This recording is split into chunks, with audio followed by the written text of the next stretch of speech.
మనిషి ఆధునిక కాలంలో అనేక దీర్ఘకాలిక వ్యాధులతో బాధపడుతున్నారు. ఇందులో బీపీ ఒకటి. బీపీ, షుగర్ జంట వ్యాధులుగా పేరు పొందాయి.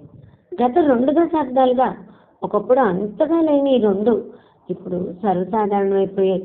50 వయసు దాటిన వారు ఎవరిని కదిపినా ఈ రెండు లేదా ఈ రెండిట్లో ఏదో ఒకటో ఉన్నదంటూ ఉంటారు.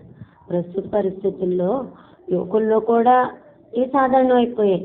నియంత్రణ రేఖ దాటితే ఈ 2 వ్యాధులు ప్రమాదకరమైనవే, ప్రాణాంతక వ్యాధులే. ప్రపంచ రక్తపోటు దినోత్సవం కనుక బీపీ గురించి కొన్ని విషయాలు తెలుసుకుందాం. రక్తపోటు ఎక్కువగా ఉన్నవారికి బయటికి ఏ లక్షణాలు కనపడవు. చాపకింద నీరులా ఇది శరీరానికి కొంత హాని చేసిన తర్వాత మరో సందర్భంలో ఎప్పుడో జరిగిన హాని ప్రస్ఫుటమవుతుంది. అధిక రక్తపోటును హైపర్ టెన్షన్ అని కూడా పిలుస్తారు. ఇది సిస్టోలిక్ రక్తపోటుగా నిర్వచించబడింది. ఇది స్థిరంగా 140 mmHg బై డయాస్టాలిక్ రక్తపోటు స్థిరంగా 90 mmHg కంటే ఎక్కువగా ఉంటుంది. గుండె జబ్బులు, స్ట్రోక్, మూత్రపిండ సమస్యలు, అకాల మరణానికి హైపర్ టెన్షన్ ప్రమాదకారకం. సాధారణంగా అధిక రక్తపోటు మాత్రమే ఎటువంటి లక్షణాలను కలిగించదు. అదృష్టవశాత్తు రక్తపోటుని క్రమం తప్పకుండా తనిఖీ చేయడం ద్వారా, చికిత్స ద్వారా ఈ రక్తపోటుని నివారించవచ్చు. శరీరంలో రక్త ప్రసరణ సజావుగా లేకపోతే హెచ్చుతగ్గుల వల్ల బీపీ వస్తుంది. షుగర్ కంటే డేంజరస్ బీపీ అని వైద్యులు చెప్తున్నారు. ఎందుకంటే సడన్గా బీపీ హై కావచ్చు లేదా లో కావచ్చు, రెండు ఇబ్బందికరమే. కనుక 30 to 35 దాటిన ప్రతి ఒక్కరూ బ్లడ్ ప్రెషర్ గురించి తెలుసుకుని తగు నియంత్రణలో ఉంచుకోవాలి. ప్రపంచవ్యాప్తంగా మారుతున్న జీవనశైలి కారణంగా బీపీ రోగుల సంఖ్య పెరిగిపోతుంది. ఇది దృష్టిలో ఉంచుకుని ప్రపంచ ఆరోగ్య సంస్థ వరల్డ్ హైపర్ టెన్షన్ లీగ్ని స్థాపించి ప్రపంచవ్యాప్తంగా బీపీని కంట్రోల్ చేయడానికి ఏటా మే 17న ప్రపంచ రక్తపోటు దినోత్సవంగా నిర్ధారించి ప్రజల్లో అవగాహన కల్పించేందుకు ఎన్నో చర్యలు చేపడుతోంది. ఏటా సుమారుగా 75 లక్షల మరణాలు బీపీ కారణంగా సంభవిస్తున్నాయని తేలింది. ప్రపంచవ్యాప్తంగా 100 కోట్లకు పైగా పెద్దలను ప్రభావితం చేస్తున్న ఈ రక్తపోటుతో బాధపడుతున్న జనాభా వయోజన జనాభాలో 45% వరకు ఉన్నారు. అధిక రక్తపోటు అన్ని సామాజిక, ఆర్థిక, ఆదాయ వర్గాల్లో స్థిరంగా ఉంటుంది.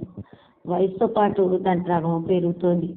ప్రపంచ రక్తపోటు దినోత్సవం 2025 థీమ్ మీ రక్తపోటును ఖచ్చితంగా కొలవండి, దానిని నియంత్రించుకోండి, ఎక్కువ కాలం జీవించండి. బీపీ ఉండవలసిన స్థాయిలో ఉండాలి. తగ్గినా పెరిగినా ప్రమాదమే. బీపీ మనకు రాకుండా కొన్ని జాగ్రత్తలు మనం తీసుకోవాలి. మన కోపం, రోషం, ద్వేషం, ఆవేశం, గాబరాలంటూ ఉండకూడదు. ప్రతి చిన్న విషయానికి ఇతరులతో వాదించే ప్రోగ్రాం పెట్టుకోకూడదు. ఆలోచనలో స్పష్టత ఉండాలి. ఒంట్లో మంచినీరు ఎప్పుడు ఉండే విధంగా మంచినీరు తాగుతూ ఉండాలి. ఉప్పు పూర్తిగా మానేయకుండా అతి కొద్ది పరిమాణంలో శరీరంలోకి వెళ్ళాలి. సోడియం తగ్గిపోయిన ప్రమాదం అని తెలుసుకోవాలి. ఐరన్ లోపం లేకుండా చూసుకోవాలి. శరీరానికి శ్రమ, వ్యాయామం ఉండాలి. అశ్రద్ధ చేయకుండా వారానికి 4 రోజులు 30 నుంచి 40 నిమిషాల పాటు వాకింగ్ చేయాలి. రోజు లేదా రోజు విడిచి రోజైనా ఒళ్ళంతా మంచి ఆయిల్తో మసాజ్ చేసుకోవాలి. కడుపు నిండా తినకుండా 15-20% ఖాళీ ఉండేలా ఆహారం తీసుకోవాలి. ఈ జాగ్రత్తలు తీసుకోగలిగితే బీపీ మన జోలికి రాదు.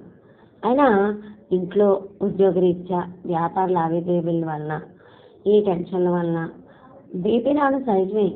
వెంటనే వైద్యులు సంప్రదించి తగు విధంగా మెడిసిన్స్ వాడాలి. రెగ్యులర్గా నిర్ణీత సమయాల్లో చెకప్స్కి వెళ్తూ ఉండాలి.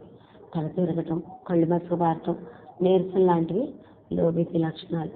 విపరీతమైన తలనొప్పి, జ్వరం, అల్పత లాంటివి హై బీపీ లక్షణాలు. ఇప్పుడు బీపీ కంట్రోల్ తేవడానికి ఎన్నో మంచి మెడిసిన్స్ వచ్చాయి. డాక్టర్ సలహా ప్రకారం రెగ్యులర్గా వేసుకోవాలి. ఇక్కడ గమనించాల్సిన ముఖ్యమైన విషయం, బీపీ మాత్రం ప్రభావం 12 గంటలు 24 గంటల కంటేనూ ఎక్కువ ఉండదు.